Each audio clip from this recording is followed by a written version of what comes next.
श्रोता बंधु नमस्कार। मु आपण मानकर प्रिय उपस्थापिका खुशबू आपण मानकु स्वागत जनाउछि स्वर्गीय सेवा प्रतिष्ठान यूट्यूब चैनल को। आज मु आपण मानकु सुनाइबाकु जाउछि एक सुंदर कविता जार शीर्षक निया हुला। रचना करछन्ती आशुतोष मिश्र। निया हुला। स्वाधीनता को खोजुच कि तमे खजनी केबे पाइबनी। स्वाधीनता छड़ाई आनिबाकु हुए। तमे एबे भी कौन विश्वास कर जे जणे केवल चुपचाप बसी रही चरख बुलेई देश को स्वाधीनता आनीदेले बोली ना तांक सह समकक्ष हेई अनेक कांध लढ़ीथिले। रक्तरे बुड़ी रही रक्त चाखिथिले, रक्त देइथिले, रक्त हेइथिले। सेबे जाई मिलिथिला ए सम्यक स्वाधीनता। तमे एबे पुणी कहुछ आमे केते स्वाधीन। मु सुनी पारुछि तुम अंतर वेदना, बुझी पारुछि तुम कहिबार यथार्थता।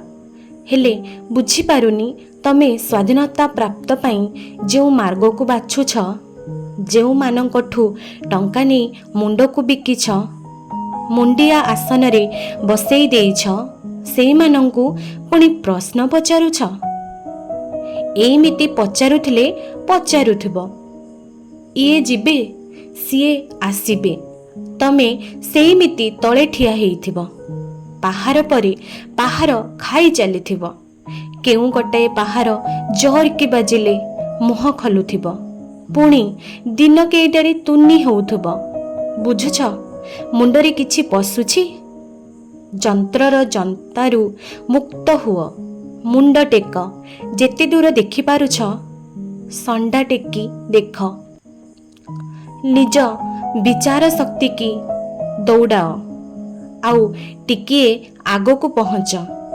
जोठी तरबारी गछरु अहलिछि सेइठिकी जाओ।